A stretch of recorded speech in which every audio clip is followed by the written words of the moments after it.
আমি ইমাম হুসাইন কারবালার প্রান্তরে শহীদ হব, এটাই মনে হয় সেই জায়গা। এ সঙ্গীরা তোমরা তাবু গাড়ো। তাবু যখন গাড়লেন, এবার তাবু গাড়বার পরে ইবনে জিয়াদের কাছে খবর চলে যায়।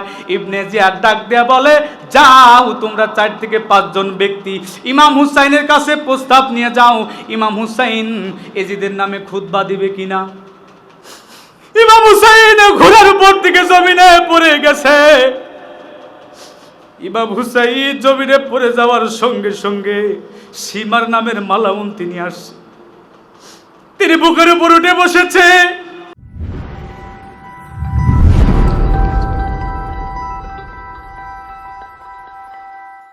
বাংলাদেশের প্রত্যন্ত অঞ্চল থেকে আশেকান জাকেরান ধর্মপ্রাণ মুমিন মুসলমান ভাই এবং জাকের ভিতরে জাকের বোনেরা যারা উপস্থিত হয়েছেন, সকলের প্রতি আমার আন্তরিক সালাম। আসসালামু আলাইকুম ওয়া রাহমাতুল্লাহ। পৃথিবীতে অনেক ঘটনা ঘটে, ঘটনা ঘটবার পরে মানুষ জানে, মিডিয়ায় যায়, পত্রিকায় যায়, কথা বলেন। কারবালার প্রান্তরে যেই ঘটনা ঘটেছে, এই ঘটনাটা ঘটার আগে পৃথিবীর মানুষ এবং সাহাবীরা রাসূল পাক সাল্লাল্লাহু আলাইহি ওয়াসাল্লামকে আল্লাহ পাক আগেই জানিয়েছে। কেমন করে? নবীজি আমার বসে আছেন, জিবরাইল আমিন একদিন আমার রাসূলের কদম মোবারকে আসলেন। নবীজি আমার বলেন, জিবরাইল তোমাকে পেরেশান লাগে, তোমার মুখটা মলিন কেন? জিবরাইল আমিন বলেন, ইয়া রাসূলুল্লাহ হাবিবাল্লাহ, আমার হাতের মধ্যে আমি কিছু মাটি নিয়ে আসছি। বলে, এই মাটি কোন জায়গা? বলে, মাটি কারবালার প্রান্তরে। আল্লাহু আকবার বলে। এই মাটি আনার কারণ কি জিবরাইল? জিবরাইল আমিন বলতেছি, ইয়া রাসূলুল্লাহ হাবিবাল্লাহ, আপনার উম্মতের মধ্যে এক দল নিষ্ঠুর পাপী এজিদের সৈন্যরা আপনার ইমাম হুসাইন আপনার আওলাদকে নির্মমভাবে কারবালার প্রান্তরে পানি না দিয়ে দিয়ে আপনার আওলাদদেরকে শহীদ করবে। যেই জমিনে রক্ত পড়বে ওই জমিনের মাটি আপনি রাসূলুল্লাহর কদমে নিয়ে আসছে। পৃথিবীতে ঘটনা ঘটবার পরে মানুষ জানে, কিন্তু আল্লাহ পাক তার হাবিবকে আগেই জানিয়ে দিয়েছে। এরপরে রাসূল পাক সাল্লাল্লাহু আলাইহি ওয়াসাল্লাম একদিন মসজিদে নববীতে দাঁড়ায়া পৃথিবীর উত্তর দিকে তাকায়া তিনি চোখের পানি ফেলতেছিলেন। সাহাবীরা দূর থেকে দেখলেন যে রাসূল আমার চোখের পানি ফেলতেছে, পৃথিবীর উত্তর দিকে তাকায়া। সাহাবীরা কাছে আসলেন, রাসূলুল্লাহর কান্না দেখলেন। নবী আমার কিছুক্ষণ পরে পৃথিবীর পূর্ব দিকে তাকাইলেন, মুস্কে মুস্কে হাসতেছেন। সাহাবীরা অবাক হয়ে গেলেন, বলি, ইয়া রাসূলুল্লাহ হাবিবাল্লাহ, বেয়াদবি মাফ করবেন, আপনি পৃথিবীর উত্তর দিকে তাকায়া মুস্কে মুস্কে হাসলেন, আমরা দেখলাম পৃথিবীর উত্তর দিকে তাকায় আপনি চোখের পানি ফেললেন, এরপরে পৃথিবীর পূর্ব দিকে তাকায় আপনি হাসলেন, কারণটা কি? নবী আমার বললেন, সাহাবীরা শুনো, পৃথিবীর উত্তর প্রান্তরে একটা মন্তাকা হবে, একটা দেশ হবে। ওই দেশের মধ্যে একটা এলাকার নাম হবে ইরাক, বাগদাদ। ওই এলাকার মধ্যে কুফানগর হবে, কারবালার প্রান্তর হবে। ওই কারবালার প্রান্তরে আমার দহিদ্র ইমাম হুসাইনকে নির্মমভাবে কষ্ট দিয়ে দিয়ে শাহাদত বরণ করবে। ওই দৃশ্যটা জিবরাইল আমিন আমার চোখের সামনে ভাসিয়ে তুলেছে। ইয়া রাসূলুল্লাহ, আপনি পৃথিবীর পূর্ব দিকে তাকায়া মুস্কি মুস্কি হাসলেন, কারণটা কি?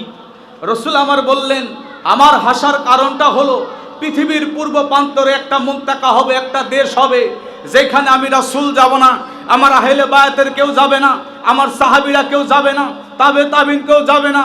একদল আমি রাসূলকে ভালোবেসে মুমিন বান্দা সকল আল্লাহর ওলিরা যাবে, তারা গিয়ে আমি রাসূলের কথা বলবে, আহলে বায়াতের কথা বলবে। যেই সময় মানুষ আহলে বায়াতের মহব্বত থেকে দূরে থাকবে, আমি রাসূলের মহব্বত থেকে দূরে থাকবে, আওলাদের রাসূলদের মহব্বত থেকে দূরে থাকবে, ওই ওলি আল্লাহরা যখন আওলাদের রাসূলদের কথা বলবে, লক্ষ লক্ষ বিধর্মীরা ইসলাম ধর্মের মধ্যে তারা জায়গা করে নেবে। যখন আমার সেই মুমিন বান্দারা আল্লাহর ওলিরা আমি রাসূলের কথা বলবে, আহলের বায়াতের কথা বলবে, তাদের চোখ দিয়ে পানি বের হবে। এই পৃথিবীর পূর্ব প্রান্তরটা এই ভারত উপমহাদেশের দিকে আমার রাসূল শাহাদত আঙ্গুলে দেখিয়ে দিয়েছিলেন। এখন এই দল কারা? সেটা হলো আহলে সুন্নাত ওয়াল জামাত। আহলে সুন্নাত ওয়াল জামাতের অন্তর্ভুক্ত কারা? এই জামানার ওলি আল্লাহ সকল, যাদের মাধ্যমে এই জমিনে ইসলাম প্রচার হয়েছে। কথা বলেন ঠিক কিনা? একমাত্র তারাই মহরম আসলে, আশুরা আসলে, 10ই মুহররমে আওলাদে রাসূলদের মহব্বতের চোখের পানি ফেলে, আর বাতিল 72 ফেরকা তারা আমার ইমাম হুসাইনের কথা শুনলে, আওলাদে রাসূলদের কথা শুনলে তারা বেমুখী হয়ে যায়, তারা নবীজির আওলাদদের মহব্বত থেকে দূরে থাকে। এরা তো নবীর উম্মত হতে পারে না, কথা বলেন ঠিক কিনা? আরে আমার রাসূল আহলে বায়াতের ব্যাপারে কি বলবো? মুহররমের আলোচনা করতে গেলে, আশুরা আলোচনা করতে গেলে একটু সময় নেওয়া দরকার। আপনারা রাজি আছেন তো? আদবের সাথে বসতে হবে। আমরা এই যে আওলাদে রাসূলদের মহব্বত কাদের কাছ থেকে শিখলাম? আজকে যদি বাবা সিরাজগঞ্জি না আসতো, এই জমিনে যদি ইসলাম প্রচার না করতো, আওলাদে রাসূলদের মহব্বতে এখানে আমরা চোখের পানি ফেলতে পারতাম না। কথা বলেন ঠিক কিনা? রাসূল পাক সাল্লাল্লাহু আলাইহি সাল্লামের আহলে বায়াতের ব্যাপারে আল্লাহ পাক নিজে বলেছেন, আমি তাদেরকে পাক এবং পবিত্র করে পৃথিবীতে পাঠিয়েছি। আচ্ছা বলুন তো, এখানে যারাই আছেন আমরা কি বুকে হাত দিয়ে বলতে পারবো যে আমরা পাক পবিত্র হয়ে দুনিয়াতে আসছি? আমাদের দাদা, পরদাদা, তার দাদা কেউ না কেউ জেনা করেছে, কেউ না কেউ পাপ করেছে। আমরা কিন্তু পবিত্র সেকেমের মধ্য দিয়েই যে আসছি, বুকে হাত দিয়ে আমরা কিন্তু কেউ বলতে পারবো না। কথা বলেন ঠিক কিনা? কিন্তু আমার আল্লাহ পাক তার হাবিবের ব্যাপারে বলেছেন, হে হাবিব, ইন্নামা ইউরিদুল্লাহু লিইয়ুযহিবা আনকুমুর রিজা সাহালাল বাইত। হে হাবিব, আপনার আহলে বায়াত, আপনার আহলে বায়াতকে আমি আল্লাহ পাক এবং পবিত্র করে পৃথিবীতে পাঠিয়েছি। রাসূল আমার একদিন মা ফাতেমার বাড়ির সামনে আসলেন। আসার পরে এবার তার আওলাদদেরকে আহলে বায়াতকে ডাক দিচ্ছেন, হে আমার আহলে বায়াত, তোমরা এদিকে আসো। হযরত মাওলা আলী কারামুল্লাহ আসলেন, ইমাম হাসান হুসাইন আসলেন, মা ফাতেমাতুজ জোহরা আসলেন। রাসূল আমার একটা চাদর নিলেন। চাদর নেওয়ার পরে সে চাদর দিয়ে আহলে বায়াতের 5 জনকে তিনারা চাদরের নিচে আসলেন। এবার আল্লাহর দরবারে বলতেছে, আল্লাহ আল্লাহুম্মা হাউলাইকা লাহালিল বাইত। সুবহানাল্লাহ বলেন। আল্লাহুম্মা হাউলাইকা আহলিল বাইত। হে আল্লাহ, এরা আমার আহলে বাইত, এদের জন্য আপনি দোয়া করেন। আল্লাহ পাক তখন কোরআন সূরা আয়াত নাজিল করেন, তাদেরকে তো এমনি আমি পাক এবং পবিত্র করে পাঠিয়েছি। আচ্ছা বলুন তো, যাদেরকে আল্লাহ পাক এবং পবিত্র করে পাঠিয়েছে, তাদেরকে নির্মমভাবে পানি না দিয়ে কষ্ট দিয়ে মিথ্যা চিঠি লিখে কারবালার প্রান্তরে ডেকে নিয়ে শহীদ করেছে, ওরা কি মুসলমান হতে পারে? জোরে বলেন। এই দল এখনো বিশ্বের মধ্যে তারা অবস্থান করতেছে। দেখবেন মুহররম আসলে, আশুরা আসলে তাদের গায়ে আগুন ধরে যায়। কারণ ওই দিন এজিদের সৈন্যদের গায়ে আগুন ধরেছিল, আব্দুল্লাহ ইবনে জিয়াদের গায়ে আগুন ধরেছিল, ওই কুফাবাসী 22,000 মিথ্যা লোকেরা তাদের গায়ে আগুন ধরেছিল। তারা সুকৌশলে ইমাম হুসাইনকে কারবালায় ডেকে নিয়ে শহীদ করেছিল। কথা বলেন ঠিক কিনা? আমাদের তরিকতের ইমাম রাব্বানি কায়েমে জামানি মাহবুব সুবহান মুজাদ্দিদ আল বিসানি, তিনি মাকতুবাত শরীফের মধ্যে আওলাদে রাসূলের মুহাব্বতের কথা তিনি লিখে গেছেন। সুবহানাল্লাহ বলেন। মনে রাখবেন, আমাদের নামাজ, রোজা, হজ, যাকাত, টুপি, জুব্বা, লম্বা দাড়ি, বড় বড় আল খেল্লা, দাওরা পাস, সেপ্তা পাস, কামিল পাস, বড় বড় দাওরা পাস যতই করেন না কেন, সমস্ত ইবাদত বন্দেগী, সমস্ত পাশের তখনই দাম হবে যখন আওলাদে রাসূলদের মুহাব্বত আমাদের অন্তরে থাকবে। নবী মুহাব্বত, নবী বিদ্বেষীরা তারা নবী মুহাব্বত সহ্য করতে পারে না, আওলাদে রাসূলদের মুহাব্বত সহ্য করতে পারে না। কথা বলেন ঠিক কিনা? আওলাদে রাসূলদের মুহাব্বত যদি অন্তরে থাকে, নামাজ, রোজা, হজ, যাকাত, টুপি, দাড়ি, লম্বা জুব্বার দাম আছে। কথা বলেন ঠিক কিনা? এই জন্য আল্লাহর ওলিদের দরবার ছাড়া এই মুহাব্বত কোথাও পাওয়া যাবে না বাবা। কারণ ওলি বিদ্বেষী যারা, তারা কোনদিন আওলাদে রাসূলদের মুহাব্বত শিক্ষা দেবে না। কথা বলেন ঠিক কিনা? মুজাদ্দিদ আল বিসানি বলতেছেন মাকতুবাত শরীফের মধ্যে, ইলাহি বিহাক্কে বানি ফাতেমা কে বড় কৌলে মা কুলি খাতে মা, अगर गातम रद खुली और कबूल माना दोस्तो दमा में अहले रसूल। सुबहानाल्लाह बोले। मुजाद्दिद আল বিসানি আল্লাহ দরবার বলে, আল্লাহ হে ইলাহি, আমার জীবনের নামাজ, রোজা, হজ, যাকাত যা কিছু করেছি এর গ্যারান্টি আমি দিতে পারি না আল্লাহ আপনি কবুল করবেন কিনা জানি না, তবে আমি একটা আমল করি, আওলাদে রাসূলের মুহাব্বতে আমি দরুদ শরীফ পাঠ করি। আমি আওলাদে রাসূলের মুহাব্বতে চোখের পানি ফেলি গো আল্লাহ, আপনি চোখের পানির ওসিলায় আমার মরণের সময় যেন আওলাদে রাসূলের শাফায়াত নসিব হয়, ময়দানে হাসরে যেন শাফায়াত নসিব হয়। আল্লাহু আকবার বলেন। আমাদের তরিকতের ইমাম তিনি আমাদেরকে আওলাদের রাসূলদের মোহাব্বত শিখিয়ে গেলেন। শুধু নামাজ রোজা হজ যাকাত দিয়ে কিন্তু হাসরের ময়দানে বেড়া পার হওয়া যাবে না। কথা বলেন ঠিক কিনা? বন্ধু মুসলমান, কারবালার আলোচনা অনেক লম্বা আলোচনা। সালমা নামে এক আনসারী সাহাবী নবীজির একজন বিবি উম্মু সালমা রাদিয়াল্লাহু তাআলার কাছে গেলেন। সকালবেলা যাওয়ার পরে তিনার সামনে যখন দাঁড়াইলেন, উম্মু সালমার তিনার মুখটা মলিন দেখা যায়। সালমান সারি তিনি বললেন, মহিলা সাহাবী, হে নবীর বিবি, আপনার মুখটা আজকে মলিন দেখা যায়, কারণ কি? উম্মু সালমা ডাক দিয়ে বলে, আনসার সাহাবী শোনো রে, আজকে রাতের বেলা আমি স্বপ্ন দেখেছি আমার রাসূল আমার সামনে হাজির হয়ে গেছে। আমি দেখলাম আমার নবী আমার সামনে হাজির। আমার রাসূল যখন আমার সামনে আসছে রে, আমি দেখলাম রাসূলের মলিন অবস্থা, চেহারার মধ্যে কাদা লেগে আছে, দাড়ি মোবারকের মধ্যে কাদা লেগে আছে, রক্ত লেগে আছে। আমি উম্মু সালমা বললাম, ইয়া রাসূলুল্লাহ, হাবিবাল্লাহ, নবী গো, আপনার আজকে বিষয়কর অবস্থা কেন? এই অবস্থা কেন? নবী আমার চোখের পানি ছেড়ে দিয়ে বলে, উম্মু সালমা, তুমি কি জানো না আজকে 10 মুহররম আমার আওলাদদেরকে নির্মম ভাবে কারবালার প্রান্তরে শহীদ করা হয়েছে। বন্ধু মুসলমান, উম্মু সালমা চোখের পানি ছেড়ে দিয়ে বলে, ইয়া রাসূলুল্লাহ, আপনি হাজির হয়ে গেছেন, আচ্ছা বলুন তো আমার নবী হাজির হইতে পারে কি পারে না? জোরে বলেন। আমার নবী দেখতে পারে কি পারে না? বিশ্বাস আছে কি না? কারবালার প্রান্তরে আমার নবী তিনি হাজির ছিলেন। আল্লাহু আকবার বলেন। যারা বলে রাসূল দেখতে পারে না, এরা কোরআন শরীফের আয়াতকে অস্বীকার করে। আমার আল্লাহ নিজে বলেছে, আমি আল্লাহ তোমাদের আমল দেখি, আমার রাসূল দেখে। সুবহানাল্লাহ। আমার আল্লাহ নিজে বলেছে, ওয়াসাইয়ারাল্লাহু আমালাকুম ওয়া রাসূল, আমি আল্লাহ তোমাদের আমল দেখি, আমার রাসূল দেখে। এই আয়াতকে যারা অস্বীকার করবে তারা যেন আল্লাহ পাকের সংবিধানকে অস্বীকার করলো। কথা বলেন ঠিক কিনা?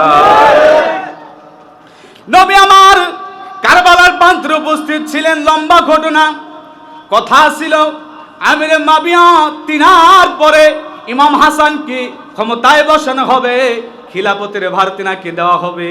তিনি যে সময় ছোট ছিলেন, এই জন্য কিছুদিন যাবৎ মাবিয়া রাদিয়াল্লাহু তাআলা তিনি ক্ষমতা বসেছিলেন। কিন্তু দেখা গেল এজিদ তখনও বড় হচ্ছে। আস্তে আস্তে করে ইমাম হাসানকে সব ষড়যন্ত্র করে বিষ খাওয়ানোর মাধ্যমে ইমাম হাসান রাদিয়াল্লাহু তাআলাকে শহীদ করে দেয়। আল্লাহু আকবার। ইমাম হাসান রাদিয়াল্লাহু তাআলাকে শহীদ করবার পরে অনেক দিন পর্যন্ত ওই মদিনা নগরে ইমাম হুসাইন কারোর সঙ্গে কথা বলতেন না। কেউ যদি কথা বলতে যাইতো শুধু চোখ বেয়ে পানি পড়তো। আল্লাহু আকবার। ইমাম হাসানকে এজিদ একটা মহিলার মাধ্যমে বিষ খাওয়ানোর জন্য যখন গিয়েছিল, বিষ ঠিকই খাওয়াইছিল, একবার নয়, দুইবার নয়, তিনবার তাকে বিষ খাওয়ানো হয়েছিল। যতবার বিষ খাওয়ানো হয়, আমার রাসূলের রওজা শরীফে দৌড়াইতে দৌড়াইতে ইমাম হাসান রাদিয়াল্লাহু তাআলা চলে যায়। ইমাম হাসান তিনি সাক্ষী দিয়ে গেছেন, আমি যখন বিষের যন্ত্রণায় ভুগতেছিলাম, আমি রাসূলের রওজা শরীফে দৌড়াইতে দৌড়াইতে চলে যাই। আমি আমার রাসূলুল্লাহর কাছে, নানা জানের কাছে আমি যখন নালিশ পেশ করি, আমি দেখি রওজা শরীফের মধ্য থেকে তাওয়াজ্জুর হাত বাড়াই, আমি ইমাম হাসান রাদিয়াল্লাহু তাআলাকে আমার রাসূল হাত বোলায়া দেয়। কিন্তু আমরা দুই ভাই শহীদ হব আমরা জানি।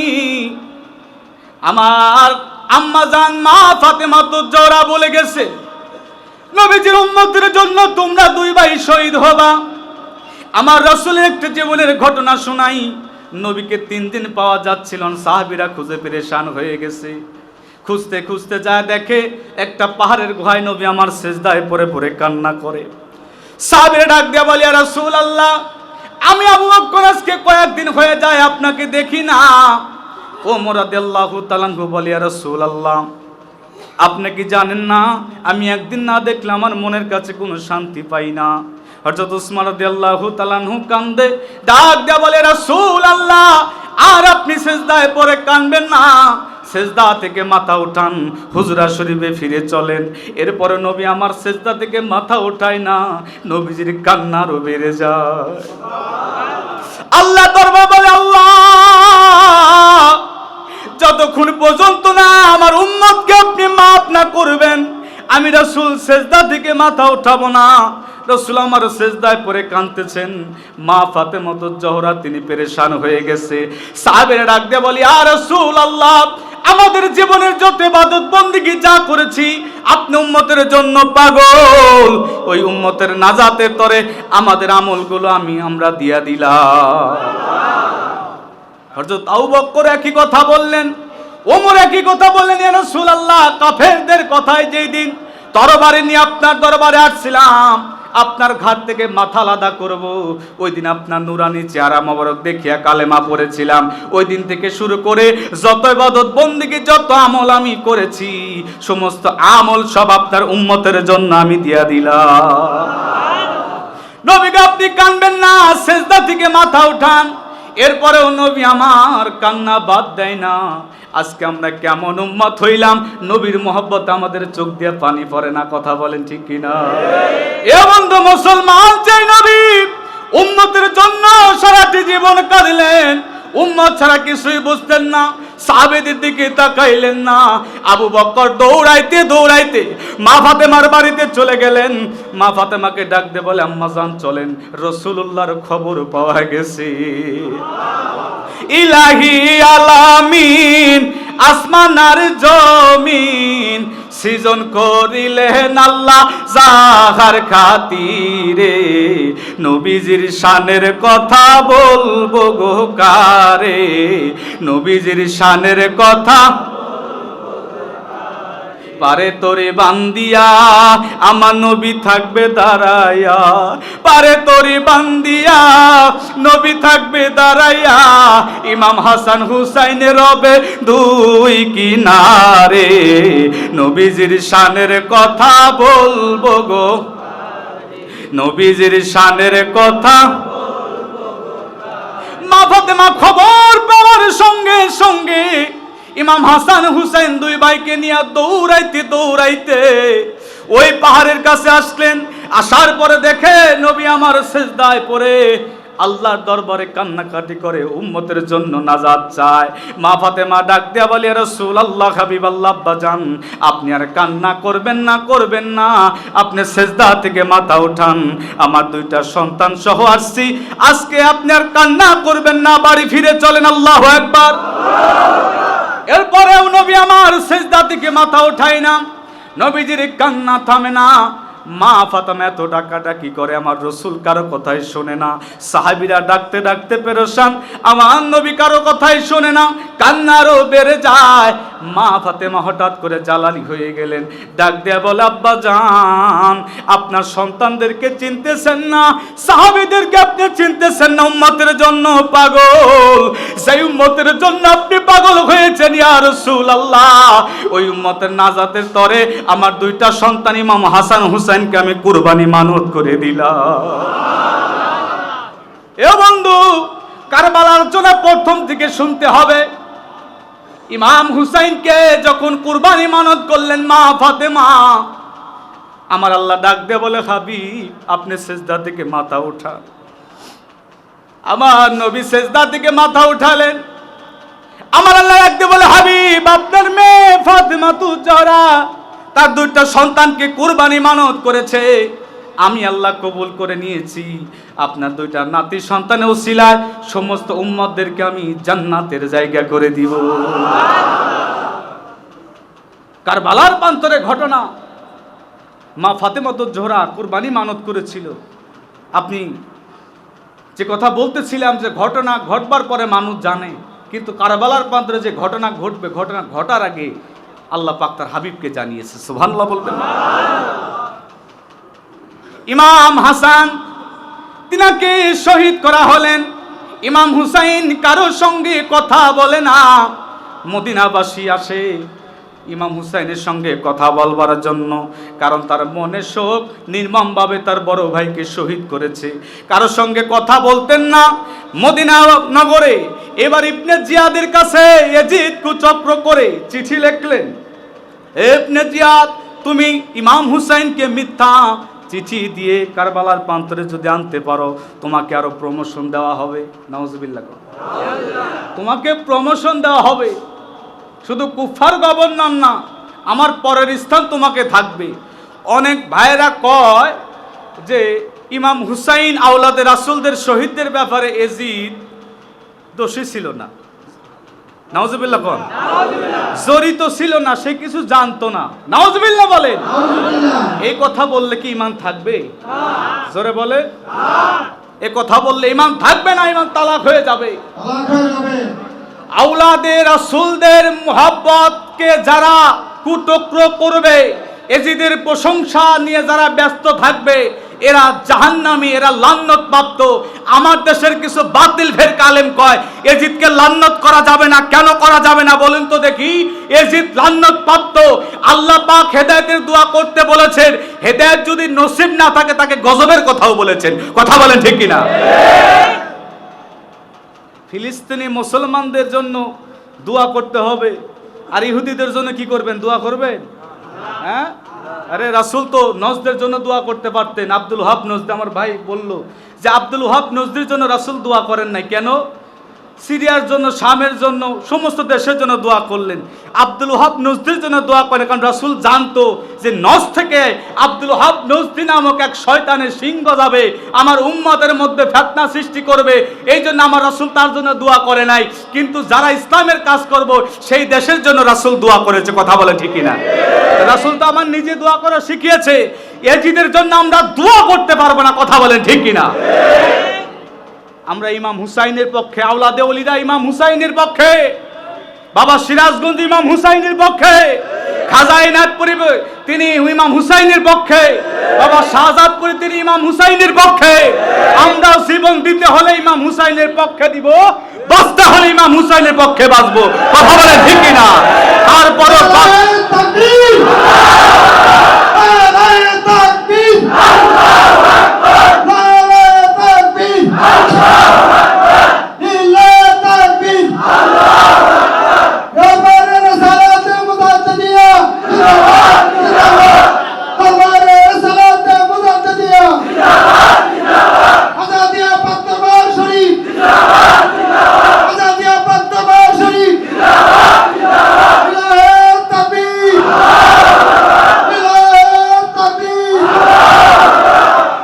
দরুদ শরীফ পড়ি, আল্লাহুম্মা সাল্লি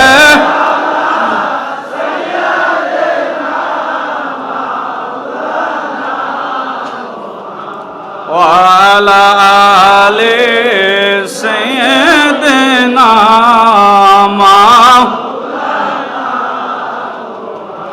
আখেরি সালাম লন ওহে নানা জান, আপনার হুসাইন যায় কারবালার ময়দান। ও নানা কারবালার ময়দান, কারবালার ময়দানে যাইয়া দিব গলা কাটাইয়া, কারবালার ময়দানে যাইয়া দিব গলা কাটাইয়া।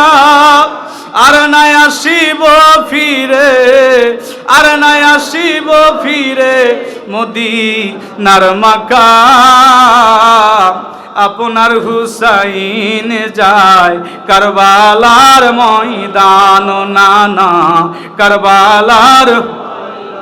কুফা থেকে কয়েক হাজার চিঠি লেখা হলো, ইমাম হুসাইনকে বলা হলো, ওগো ইমাম হুসাইন, আপনি যদি কুফা নগরে কারবালায় আসেন, আগে যা হয়েছে হয়েছে, আপনার সঙ্গে আর কোনো বেয়াদবি করব না। আমরা কুফাবাসী আপনার কাছে তওবা করে বায়াত হব, কালেমা পড়ব, আপনার কাছে বায়াত হব। এবার কয়েক হাজার চিঠি ইমাম হুসাইনকে দেওয়া হলো। ইমাম হুসাইন শুধু চিঠিগুলো জমা করে। এবার কিছুদিন যাওয়ার পরে যখন চিঠির মধ্যে ভাষাগুলো এত সুন্দর করে লেখা হয়, দেখবেন দুষ্টু লোকের মিষ্টি কথা হয়। কথা বলেন ঠিক কিনা? কয় ইয়াজিদ দোষী ছিল না, ইয়াজিদের কোনো দোষ ছিল না। আবার এজিদের প্রশংসা করে কয় যে এজিদের নামের পর রাদিয়াল্লাহু লাগাইতে হবে। নাউজুবিল্লাহ বলে।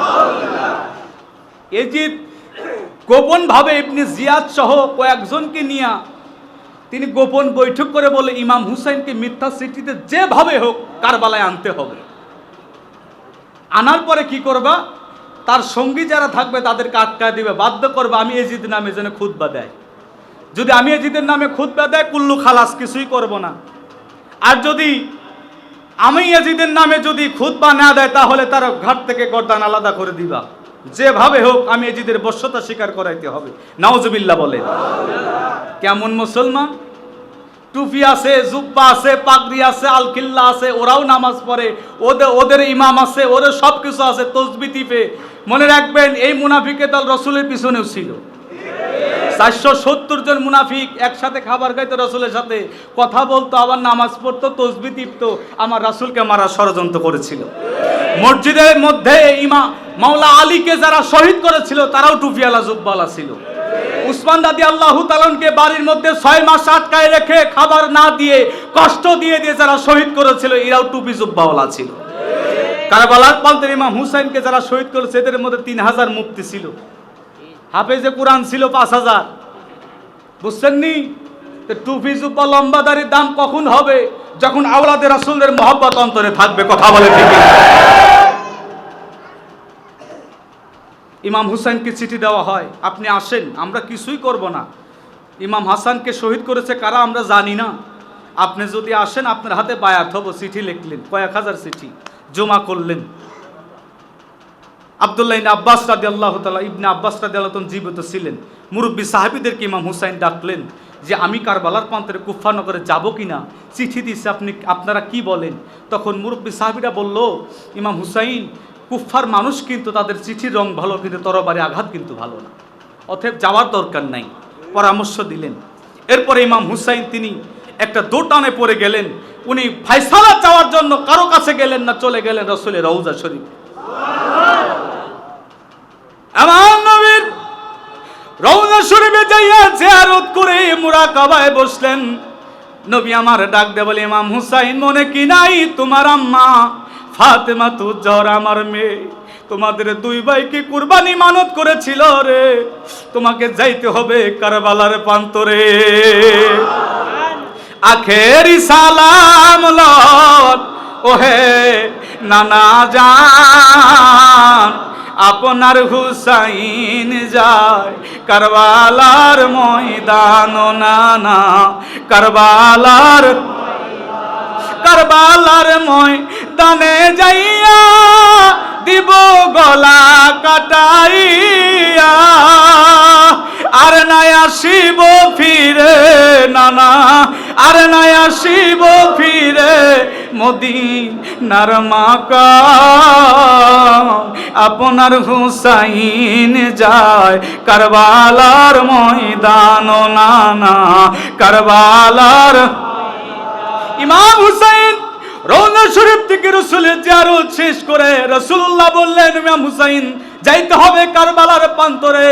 ইমাম হুসাইন তিনি আসলেন, মুরব্বী সাহাবীদেরকে ডাক দিয়ে বলেন, ও নানার সাহাবীরা, রাসূলুল্লাহ বলেছেন কারবালার প্রান্তরে আমি ইমাম হুসাইন, আমাকে যাইতে হবে, আপনারা আমাকে বাধা দিবেন না। তবে সাহাবীরা বললেন, ও নবীর আওলাদ, হে ইমামে মাকাম ইমাম হুসাইন, আপনি কারবালার প্রান্তরে যাবেন, বাধা দিব না, তবে আপনার পক্ষ থেকে একজন প্রতিনিধি পাঠানো দরকার। আপনার পক্ষ থেকে কাউকে পাঠান, ওই এলাকা পর্যবেক্ষণ করবে। পর্যবেক্ষণ করবার পরে তিনি যখন চিঠি লিখবেন তারপরে আপনি যাবেন। ইমাম হুসাইন বললেন, আমি ইমাম হুসাইনের পক্ষ থেকে কে যাবে?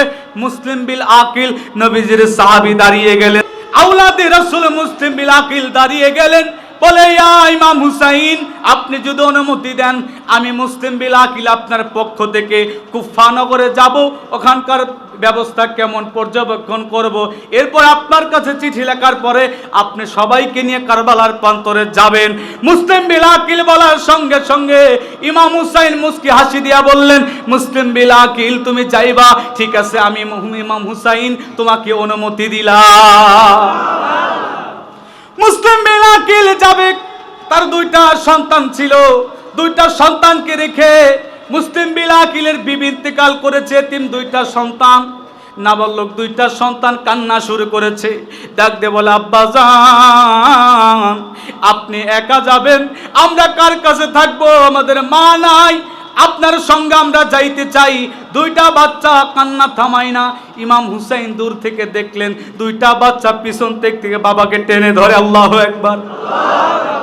মুসলিম বিল আকিলকে ইমাম হুসাইন ডাক দিয়ে বললেন, হে মুসলিম বিল আকিল, তোমার দুইটা সন্তানকে তুমি সঙ্গে নিয়ে যাও কুফা নগরে। আমি ইমাম হুসাইন অনুমতি দিলাম।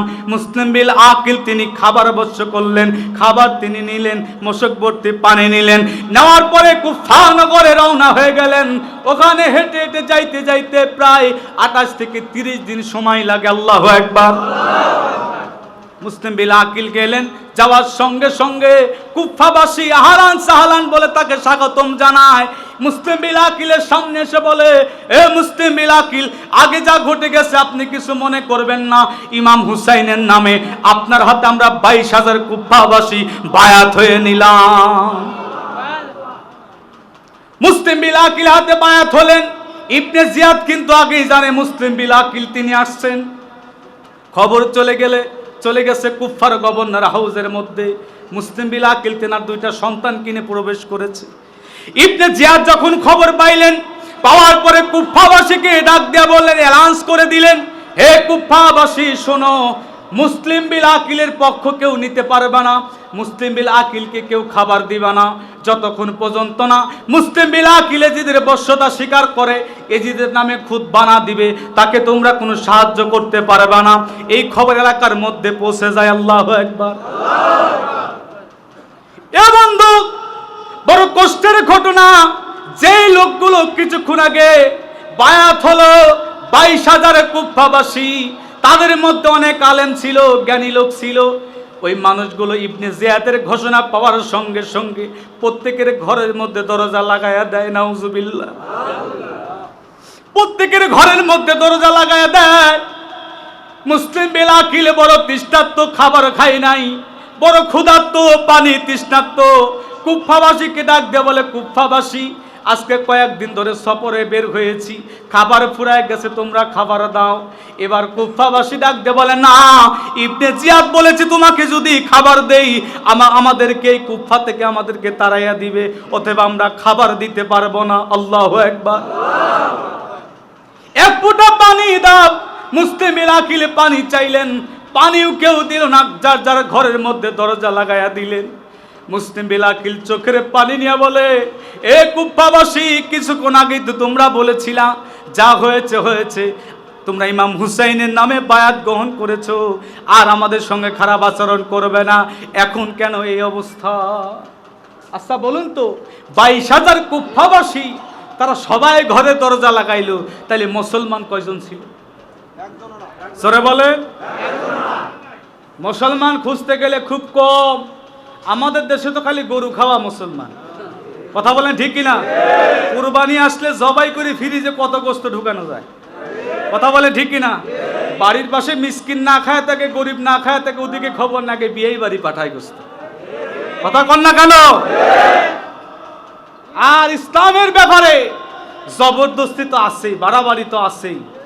দেখবেন এরাই ফতোয়া দেখায় ওলি আল্লাহর দরবারে যাওয়া বেদাত।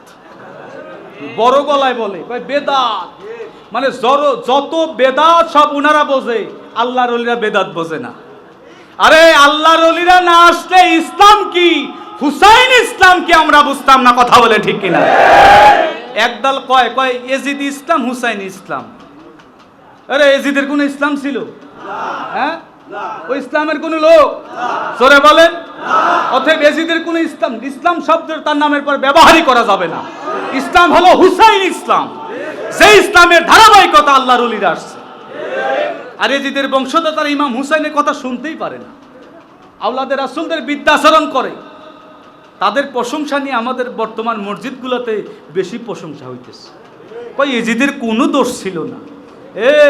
কিতাব নিয়ে বসো আমাদের সামনে, বুঝাই দেব।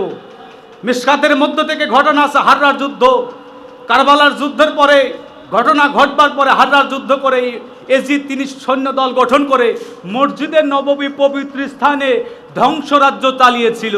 নবীজির কয়েকশো সাহাবীকে হত্যা করেছিল। এই ইয়াজিদের হুকুমে হাররার যুদ্ধের ঘটনা। মসজিদে নববীর মধ্যে গাধা ঘোড়া বেঁধে প্রস্রাব করিয়ে আজান একামত বন্ধ করেছিল ইয়াজিদ। যে ইয়াজিদ ছিল জেনাখোর, যে জুয়ার তিনি ওই এলাকার মধ্যে তিনি অনুমতি দিয়েছিল, সে নিজে মদ পান করত, সে কি ভালো মানুষ? তারপরে লান্নাতুল্লাহ হবে নাকি কি হবে বলেন তো? অনেকে তো রাদিয়াল্লাহু লাগায়, নাউজুবিল্লাহ কোন, সে হলো লান্নত প্রাপ্ত। কথা বলেন ঠিক কি না? জাহান্নামী, জাহান্নামী। এখন বলতে পারেন দুনিয়া থেকে আপনি জাহান্নামী কর কে? রাসূলুল্লাহকে যারা মানবে না, এরা মুনাফিক, যারা আহলে বায়াতকে মানবে না, তারা তো জাহান্নামী। কথা বলেন না ঠিক কি না? এদেরকে আল্লাহ মাফ করবে না। এ বন্ধু মুসলমান, মনে রেখে দেন, লম্বা আলোচনা আমি যত সম্ভব তাড়াতাড়ি শেষের দিকে চলে আসব। এবার মুসলিম বিল আকিল ডাক দিয়ে বলে, কুফাবাসীরে, এক ফোঁটা পানি কি দিবা না? আমার দুইটা সন্তান পানির জন্য কষ্ট করে, এদের কষ্ট আমি সইতে পারি না, এদের চেহারার দিকে তাকাইলে আমার বড় মায়া লাগে রে। এ কুফাবাসী, এক ফোঁটা পানি কি দিবা না? পানি দিল না। এবার ইবনে জিয়াদ তিনি ঘোষণা দিল, মুসলিম বিল আকিলকে যে ধরে দিতে পারবে তাকে কয়েক হাজার স্বর্ণ মুদ্রা দেওয়া হবে। মুসলিম বিল আকিল শুনতে পারলেন, এবার দুইটা সন্তানকে বললেন, পরিস্থিতি এখানে ভালো না। তার আগেই তো মুসলিম বিল আকিল চিঠি লিখে দিয়েছিল। আল্লাহু আকবার বলেন। ইমাম হুসাইনকে যাওয়ার সঙ্গে সঙ্গে চিঠি লিখছে যে এখানকার অবস্থা ভালো আছে, আসেন। কিন্তু কে জানে যে এই 22,000 মুনাফিকরা মুনাফিকি করবে? কথা বলেন ঠিক কিনা? মুসলিম বিল আকিল দুইটা সন্তানকে হাতে ধরে পড়ে সন্তানকে বল, তোমার ছোট ভাইকে নিয়া মদিনার রাস্তা খুঁজরে যাও যাও, ইমাম হুসাইন যেন কারবালার প্রান্তরে না আসে খবর পৌঁছাও। এই মুনাফিকের দলেরা মিথ্যা চিঠি তারা দিয়েছিল ইমাম হুসাইনকে। আমি মুসলিম বিল আকিলও বুঝতে পারি নাই আজকে তারা আমার সাথে এমন আচরণ করবে। আমার খাবার বন্ধ করে দিয়েছে, পানি দেয় না, এরা তো ভালো মানুষ হতে পারে না। মুসলিম বিল আকিলকে ধরে নিয়ে যাওয়া হলো কুফার গভর্নর হাউসের মধ্যে, ছাদের উপরে নিয়ে যাওয়া হলো। এবার ইবনে জিয়াদ ডাক দিয়ে বলে, বলো তুমি জিদের নামে খুতবা দিবা কিনা? মুসলিম বিল আকিল ডাক দিয়ে বলে, শয়তান মালাউন শুনে রাখ, আমি মুসলিম বিল আকিলের জীবন যাইতে পারে রে, কিন্তু আমি জিদের নামে খুতবা দিব না। আমি আওলাদে রাসূল, আমার শরীরে আমার নবীজির রক্ত। মুসলিম বিল আকিল যখন এই কথা বলেছে, চাবুক হাতে নিয়ে মুসলিম বিল আকিলকে চাবুক পিটা করা হচ্ছিল। ইমাম মুসলিম বিল আকিল জমিনের মধ্যে পড়ে যায়, ছাদের উপর থেকে তাকে ফেলে দেওয়া হয়, ছটপট ছটপট করতেছিল। ডাক দিয়ে বলে, কুফাবাসী, আমি জানি আজকে ইবনে জিয়াদ তার সৈন্যরা আমি মুসলিম বিল আকিলকে শহীদ করে দিবে, কে আসরে আমাকে এক ফোঁটা পানি খাওয়াও।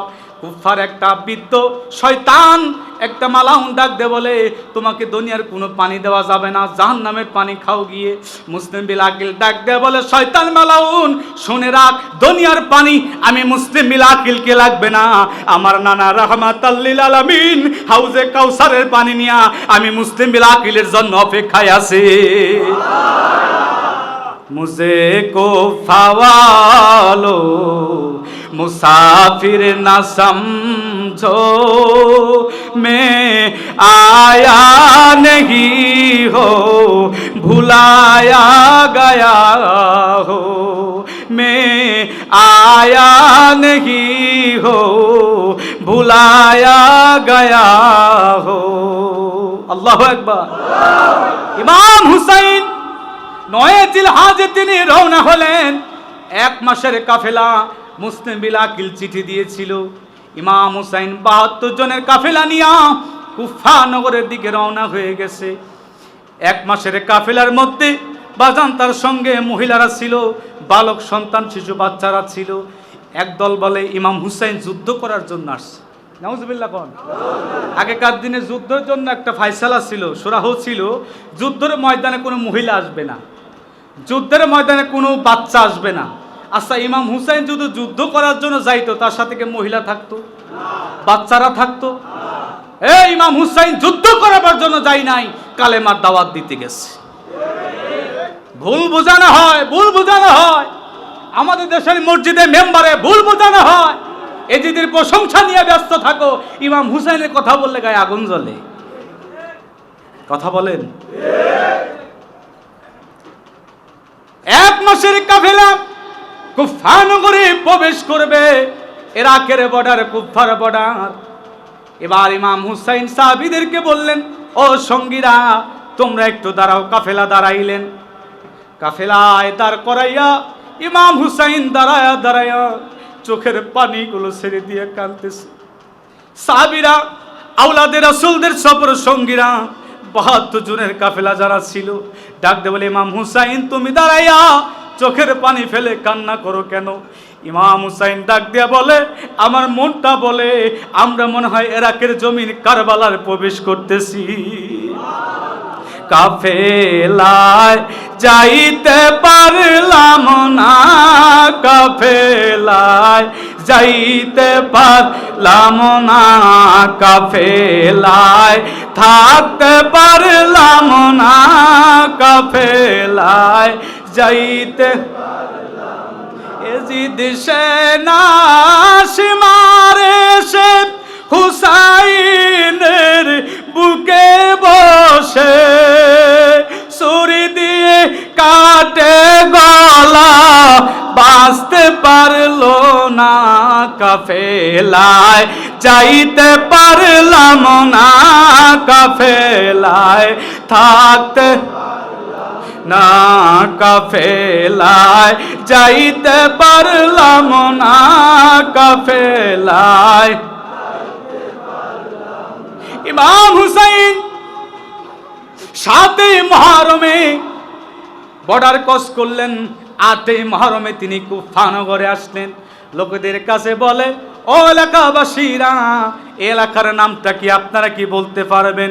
বলে, এলাকার নাম হলো কুফা নগর, এই গ্রামের নাম হলো কারবালার ময়দান। ইমাম হুসাইন শোনার সঙ্গে সঙ্গে সেজদায় পড়ে গেলেন, জমিনে সেজদায় লুটায়া পড়লেন। এবার চোখে পানি নিয়ে বলে, আল্লাহ, আমার নানা রাহমাতাল লিল আলামিন বলেছিল আমি ইমাম হুসাইন কারবালার প্রান্তরে শহীদ হব, এটাই মনে হয় সেই জায়গা। এ সঙ্গীরা তোমরা তাবু গাড়ো। তাবু যখন গাড়লেন, এবার তাবু গাড়বার পরে ইবনে জিয়াদের কাছে খবর চলে যায়। ইবনে জিয়াদ ডাক দেয়া বলে, যাও তোমরা ৪ থেকে ৫ জন ব্যক্তি ইমাম হুসাইনের কাছে প্রস্তাব নিয়ে যাও, ইমাম হুসাইন এজিদের নামে খুতবা দিবে কিনা। ভাই এজিদের দোষ ছিল না। আচ্ছা, এজিদের দোষ না থাকলে ইবনে জিয়াদ কেন বলবে যে এজিদের নামে খুতবা দেন? এজিদ বলছে বিধায় তো ইবনে জিয়াদকে এজিদের নামে খুতবা দিতে হবে। কথা বলেন না কেন? আর কয় এজিদের কোনো দোষ ছিল না। নাউজুবিল্লাহ। এজিদ দোষী। ইমাম হুসাইন তিনি বসে আছেন। এবার ৫ সদস্যের ইবনে জিয়াদের সৈন্য রাষ্ট্র ডাক দেয়, বলে, ইমাম হুসাইন আপনাকে আমরা এলাকার মধ্যে বসার ব্যবস্থা করব, আপনাকে আমরা খলিফা মানব, তবে শর্ত আছে। বলে, কি শর্ত? বলে, আপনি যদি এজিদের নামে খুতবা দেন, এজিদের যদি বায়াত আপনি গ্রহণ করেন, তার আনুগত্য যদি মেনে নেন, তবে আপনাকে আমি এলাকায় থাকতে দিব। বলে, এটা কি বলো তোমরা? মুসলিম বিল আকিল চিঠি লিখলো, ভালো আসতে বললো, কুফাবাসী আসতে বললো, এখন তোমরা এটা কি বলো? তোমাদের কথা বুঝতে পারতেছি না। বলে, আমাদের কথা বোঝা লাগবে না, এজিদের নামে খুতবা দিবেন কিনা বলেন। ইমাম হুসাইন বললেন, না, আমি আওলাদে রাসূল, আমার ব্যাপারে রাসূলুল্লাহ কি বলেছে তোমরা কি জানো না? ইমাম হুসাইন কি আপনারা জানেন? আমার নবী বলেছে, আল হাসান ওয়াল হুসাইনের সাইয়্যিদা শাবাবি আহলিল জান্নাহ, যুবকদের মধ্যে, বেহেশতি যুবকদের মধ্যে 2 জন থাকবে, আর কেউ নয়, সেটা হলো আমার 2 নাতি ইমাম হুসাইন এবং হাসান রাদিয়াল্লাহু। ইমাম হুসাইন কার সন্তান জানেন? আমার রাসূল বলেছে, আমি রাসূল ইলমের শহর, ওই শহরে ঢুকতে গেলে একটা দরজা লাগে, আনা মদিনাতুল ইলমি ওয়া আলী বাবুহা, আমি রাসূল ইলমের শহর, আর ইলমের দরজা হলো মাওলা আলী। জোরে বলেন না সুবহানাল্লাহ। আর সাইয়্যিদুন নিসাই ফাতেমাতুজ জাহরা, যিনি মহিলাদের সর্দারিনী হবেন, মা ফাতেমাতুজ জাহরা, তিনার সন্তান ইমাম হাসান হুসাইন। যেই ইমাম হাসান হুসাইনকে আমার রাসূল কত ভালোবাসতেন জানেন? আমার রাসূল তিনি মসজিদে নববীতে বসে থাকতেন, দুই ভাই কোলের উপর যায় বসতেন। সুবহানাল্লাহ বলে। মা ফাতেমার ঘরের চুলায় আগুন জ্বলতো না, না খেয়ে থাকতো। আমার রসুল্লাহ দেখতেন ইমাম হাসান হুসাইন না খেয়ে আসে, রসুল্লাহর জিব্বা বের করে দিতেন, ইমাম হাসান হুসাইন জিব্বা চুষে তাদের ক্ষুধা নিবারণ করতেন। একদিন ইমাম হুসাইন ডাকতে বলে, দুই ভাই আসলেন, আসার পরে বলে, ইয়া রসুল্লাহ হাবিবাল্লাহ, নানা যান, এলাকার মধ্যে দেখি সবাই ঘোড়ায় ওঠে, আমাদেরকে একটা ঘোড়া কিনে দেন। আমার রসুল বললে, আমি ঘোড়া কিনবো, আমার কাছে টাকা কই? আমি তোমাদের ঘোড়া কিনে দেবো, সে টাকা আমার কাছে নাই। দুই ভাই কান্না শুরু করলেন। আমার নবী ডাক দে বলে, ও ইমাম হুসাইন, ও ইমাম হাসান, শোনো, আমি রাসূল নিজে ঘোড়া হব, তোমরা আমার পিঠের উপর দুই ভাই উঠবা। আল্লাহু আকবার বলে। রসুল আমার নিচে তিনি ঘোড়া হলেন। এবার ইমাম হাসান হুসাইন দুই ভাই রসুলের পিঠের উপরে উঠলেন। আমার আল্লাহ ডাক দে বলে, হাবিব, আমি বড় খুশি হয়ে গেছি। নবী আমার নামাজ পড়তে যাইতেন, ইমাম হাসান হুসাইন পিঠের উপর উঠতেন। রসুল আমার সেজদা থেকে মাথা উঠাতে চা, আল্লাহ কয়, হাবিব, ওই সেজদা আমার কাছে বড় পছন্দনীয়। যতক্ষণ ইমাম হাসান হুসাইন পিঠ থেকে নামবেন, আপনিও মাথা উঠাবেন না। আল্লাহু আকবার বলেন। আমার রাসূলের আইনে নামাজ হয়েছে, কথা বলেন ঠিক কিনা? আমার রাসূল আইনে কিবলা পরিবর্তন হয়েছে। আমরা বাইতুল আকসার দিকে নামাজ পড়তাম, রাসূলের কারণে বাইতুল্লাহ আমাদের কিবলা হয়েছে, কথা বলেন ঠিক কিনা? হাজার বছর নামাজ পড়লাম, কিবলা ছিল আকসাতে, কে গো তুমি আইলা ভবে কাবা শরীফ বদলাইতে। মারহাবা। হরদম জপ নামের দরুদ, ও তো আযাবের ভয় থাকবে না, দেখিতে সেই নামের সূরত মনে বড় বাসনা, মুহাম্মদ নামে মওলা। মারহাবা বলে। মুহাম্মদ নামে মওলা আকিলে নেক নমুনা, দেখিতে সেই নামের সূরত মনে বড় বাসনা, মুহাম্মদ নামে মওলা। ইমাম হুসাইন ডাকতে বলে, কুফাবাসী শোনো, আমার জীবন যাইতে পারে, কিন্তু তোমাদের নামে খুতবা দিতে পারবো না, জিদের নামে আমি খুতবা দিতে পারবো না। কারণ আমার নানা রাহমাতাল লিল আলামিন, তিনি আমাদেরকে সত্য হক বুঝিয়েছেন, সত্যের উপর আমরা অটল আছি, মিথ্যার কাছে মাথা নত করতে পারবো না। আল্লাহু আকবার। ইমাম হুসাইন কি মিথ্যার কাছে মাথা নত করবে? জীবন চলে গেছে, মাথা নত করে নাই। আপনারা মাথা বিক্রি করেন না। আমাদের দেশের উলামায়ে সু নামে লোভী আলেম যারা, তারা টাকার জন্য মাথা বিক্রি করে দিয়েছে, কথা বলেন ঠিক কিনা? এই জন্য রসুল প্রেম তাদের ভালো লাগে না, আওলাদের রাসূল প্রেম ভালো লাগে না, কারণ টাকার কাছে বিক্রি হয়ে গেছে। টাকার কাছে বিক্রি হলে ওই সমস্ত আলেম আলেম না, ওলামায়ে সু অর্থাৎ লোভী আলেম, লোভী আলেম। ইমাম হুসাইন ডাকতে বলে, না, আমি তোমাদের নামে খুতবাও দিতে পারবো না, তোমাদের বশ্যতাও স্বীকার করতে পারবো না। ইবনে জিয়াদ ঘোষণা দিলেন, ঠিক আছে, তাদেরকে কোথাও যাইতে দিবে না, কুফার বাউন্ডারি বাইরে যেন না যায়, যতক্ষণ না আমাদের বশ্যতা স্বীকার করবে। পানি বন্ধ, খাবার বন্ধ, সবকিছু বন্ধ করে দেওয়া হলো। ইমাম হুসাইন তিনি 8 মুহররম রাত্রিবেলায় তার সঙ্গীদেরকে ডাকলেন। আল্লাহু আকবার বলে। ইমাম হুসাইন চোখের পানি নিয়ে সঙ্গীদেরকে রাত্রিবেলায় তাঁবুর মধ্যে ডাক দিয়া বাতি নিভায় দিলেন। অন্ধকারের মধ্যে 72 জনের কাফেলার যারা ছিল সবাইকে ডাক দেয়া বলে, ইবনে জিয়াদ আমাকে শহীদ করবে, জিদ আমাকে শহীদ করবে। আমার নানা রাহমাতাল লিল আলামিন বলেছিল, আমি ইমাম হুসাইন শহীদ হব, অতএব বাতি নিভায়া দিলাম। ও আওলাদে রাসূলরা, সঙ্গীরা, তোমরা যার যার মতো বাড়ি ফিরে চলে যাও, মদিনার রাস্তা ধরে তোমরা চলে যাও। এই কথা যখন ইমাম হুসাইনে বলেছে, সঙ্গীরা যারা ছিল সবার মধ্যে কান্নার রোল পড়ে যায়, সবাই চোখের পানি ছেড়ে দিয়ে কান্না করতে থাকে। ডাকতে বলে, ইমাম হুসাইন, আমরা 72 জনের শরীরে অন্য কারো রক্ত তো নাই, রাসূলুল্লাহর রক্ত আমাদের শরীরে বিদ্যমান। আল্লাহু আকবার। ইমাম হুসাইন মরতে যদি হয়, শহীদ যদি হতে হয়, একসাথে হব, বাঁচতে যদি হয় আমরা একসাথে বাঁচবো। আজকে কুফা থেকে আমরা এই 72 জনের কাফেলার একজন আমরা মদিনার রাস্তায় ফিরে যাব না। আল্লাহু আকবার। মুসলিম বিন আকিলের 2টা সন্তানকেও শহীদ করে দিয়েছিল। লম্বা আলোচনা বাবা। এবার 72 জনের কাফেলার সবাই রইলেন। সকালবেলা তিনি আবারও গেলেন, কুফফারের দিকে তিনি অগ্রসর হচ্ছিলেন ইমাম হুসাইন।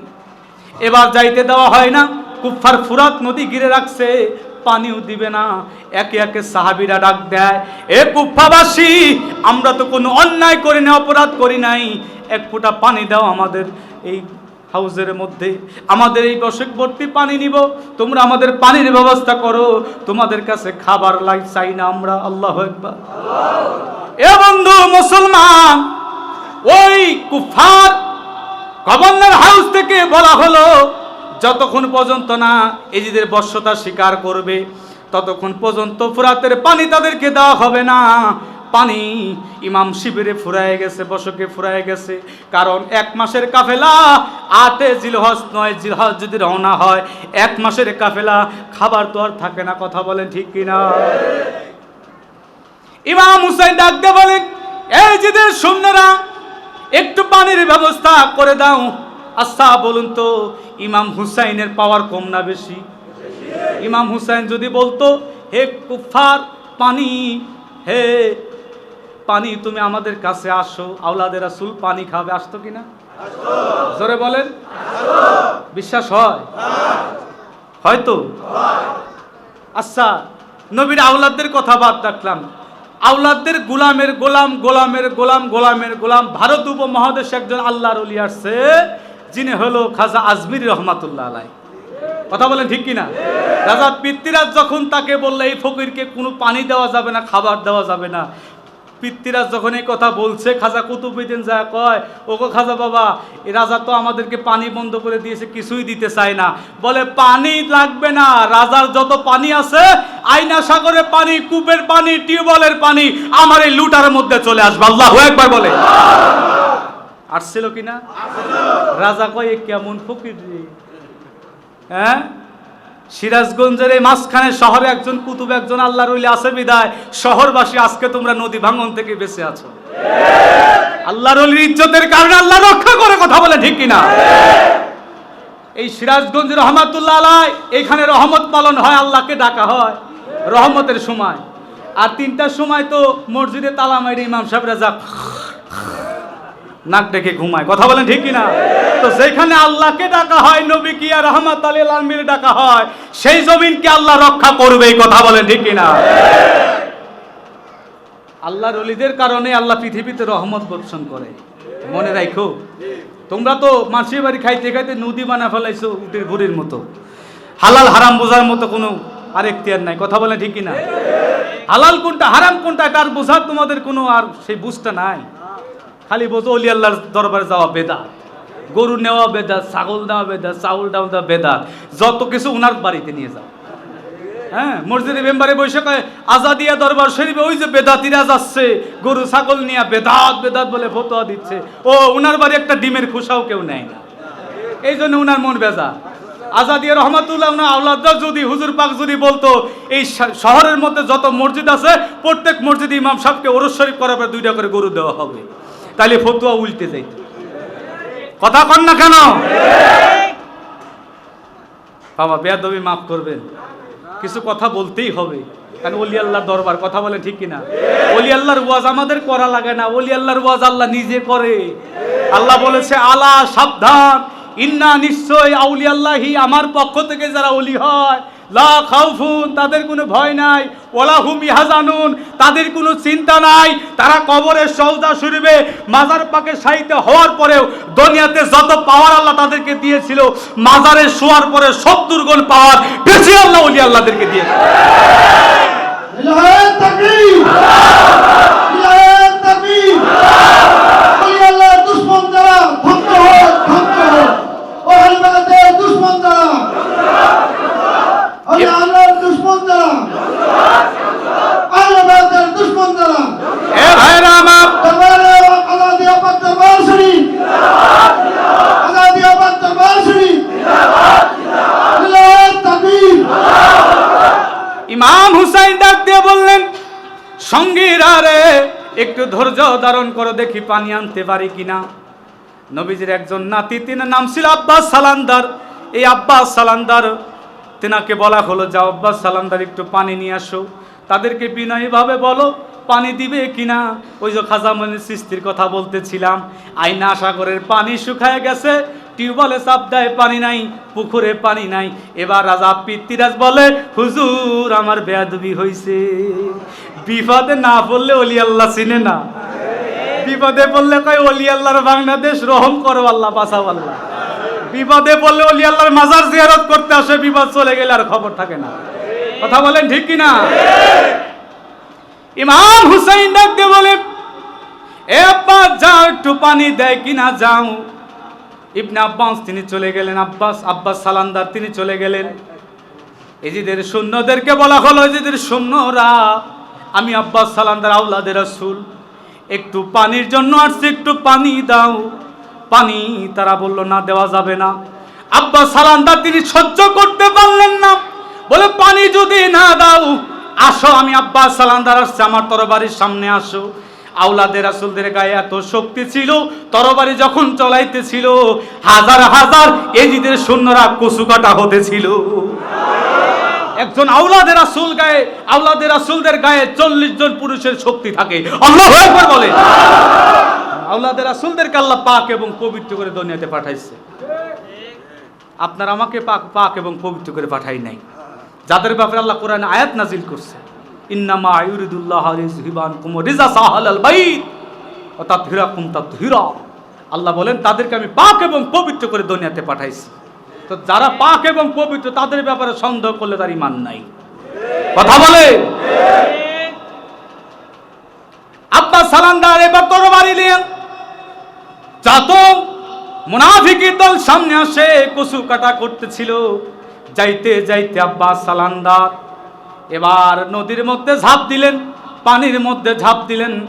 ঝাঁপ দেওয়ার পরে মশক ভর্তি পানি তিনি তুললেন। এবার পানি নেওয়ার পরে হাতের চোলের মধ্যে পানি উঠাইছে।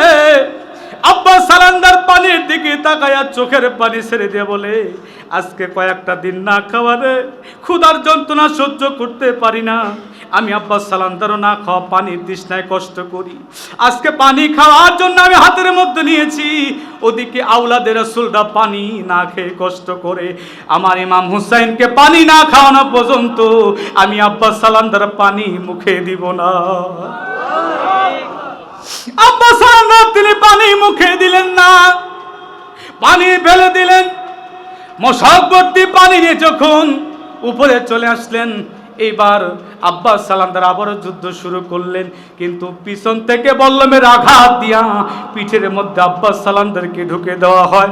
আব্বাস সালান্দার জমিনে পড়ে যায়। আব্বাস সালান্দার ডাক দিয়ে বলে, জিদের সৈন্যরা কি করলি রে? আমি আব্বাস সালান্দার ইমামে মাকাম ইমাম হুসাইন আওলাদদেরকে, শিশু আসগার আজকে কয়েকদিন পর্যন্ত না খাওয়া, জৈনব না খাওয়া, সকিনা না খাওয়া রে। আজকে আওলাদে রাসূলরা পানির জন্য কষ্ট করে, এই মশক ভর্তি পানি নিয়ে যাব, তারা আজকে কয়েকদিনের ক্ষুধার্তে একটু পানি খেয়ে তারা তৃষ্ণা দূর করবে। আব্বাস সালান্দার তিনার গায়ে এত শক্তি ছিল, বল্লমের আঘাত পাওয়ার পরেও তিনি দাঁড়াইলেন, আবার যুদ্ধ শুরু করলেন। আল্লাহু আকবার বলে। কিন্তু পিছন থেকে আসিয়া এত তারা সৈন্য দল ভারী ছিল, তরবারি নিয়া আব্বাস সালান্দারের ডান হাতটা কেটে দেয়। আব্বাস সালান্দারের ডান হাতটা জমিনের মধ্যে পড়ে যায়। এবার বাম হাত দিয়া পানির বসক ধরলেন শক্ত করে, বাম হাতটা তরবারি দিয়ে পিছন থেকে কেটে দেওয়া হয়। বাম হাতটা পড়ে গেলেন, আব্বাস সালান্দার জমিনে পড়ে এই ঠোঁটটা দিয়া দাঁতটা লাগাইয়া পানির বসকটা ধরে তিনি দৌড়াইতেছিলেন। আল্লাহু আকবার।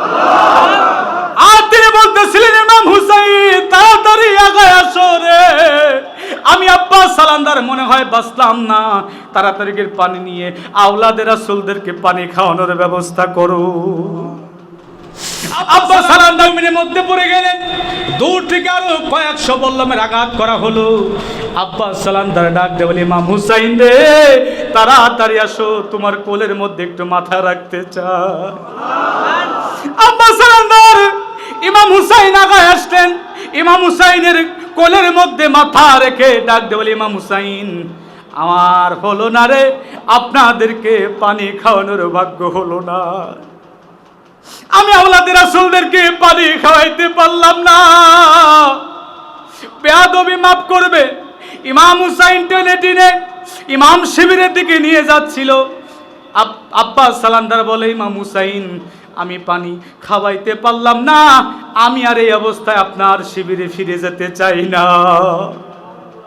ও ইমাম হুসাইন, আজকে দুনিয়ার পানি আমাকে খাইতে দিল না, আমি বিদায় নিতেছি, দেখা হবে ময়দানে হাসরে।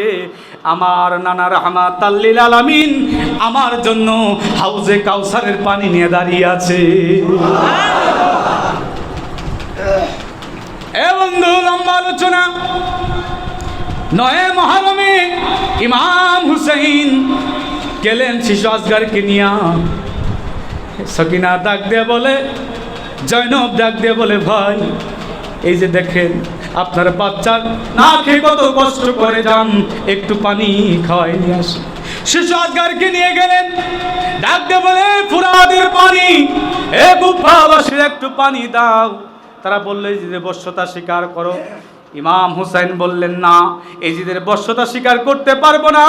তারা পানি তো দিলই না, শিশু আসগারের কলিজাকে ক্ষতবিক্ষত করে দিয়েছিল। আল্লাহু আকবার। কান্দে হুসাইন বিনয় করি, শিশু আসগারের লাশ বুকে জড়ায়া ধরি, এক ফোঁটা পানি দিল না ওরা, বুকেতে তীর দিল মারি। ইমাম হুসাইন বুকের মধ্যে শেষ আসগারকে নিয়া ইমাম শিবিরে যাইয়া বিবিকে ডাক দে বলে, বিবি রে, এই যে তোমার কোলের সন্তানকে নাও, শিশু আসগারকে নাও, আর কোনোদিন তোমার কাছে পানির জন্য কান্না করবে না, আর পানি চাবে না। ইমাম হুসাইন চোখে পানি নিলেন। আওলাদের রাসূলরা একে একে যুদ্ধ করতে করতে তিনারা শহীদ হলে ইমাম হুসাইন ডাক দিয়ে বলে, এ বোন জয়নব রে, আসো তো দেখি, তুমি আমার আব্বা জানের জুলফিকার তরবারটা, আমার নানা রাহমাতাল লিল আলামিনের সবুজ পাগড়িটা আমার কাছে দাও। সবুজ পাগড়ি মাথায় দিলেন, জুলফিকার তরবারে হাতে নিলেন। ইমাম হুসাইন ডাক দিয়ে বলে, বিদায় দাও, দেখা হবে ময়দানে হাসরে। চলে গেলেন। ইমাম হুসাইন যাওয়ার সাথে সাথে তার আগে থেকে লক্ষ্য করেছিল রে, কয়েক হাজার তীর ইমাম হুসাইনের বুকের মধ্যে তারা মেরে দিয়েছে। ইমাম হুসাইন ঘোড়ার উপর থেকে জমিনে পড়ে গেছে। ইমাম হুসাইন জমিনে পড়ে যাওয়ার সঙ্গে সঙ্গে সীমার নামের মালাউন তিনি আসছে, তিনি বুকের উপর উঠে বসেছে।